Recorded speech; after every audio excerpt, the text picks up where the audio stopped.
తెలంగాణ రాష్ట్ర ప్రభుత్వం 304 కోట్ల రూపాయలను వడ్డీ లేని రుణాల కింద మహిళా సంఘాలకు ఇచ్చింది.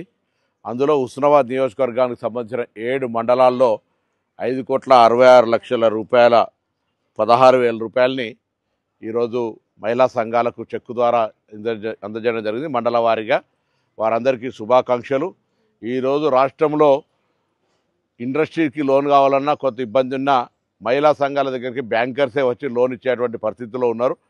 కాబట్టి పారిశ్రామికంగా మారుతున్న కాలానికి అనుగుణంగా అన్ని రంగాల్లో మహిళలు రాణించాలనే ఈ ప్రభుత్వ ఆలోచన ప్రకారంగా ఇంకా ప్రభుత్వం ఎన్ని కోట్లైనా లోన్ ఇవ్వడానికి సిద్ధంగా ఉంది.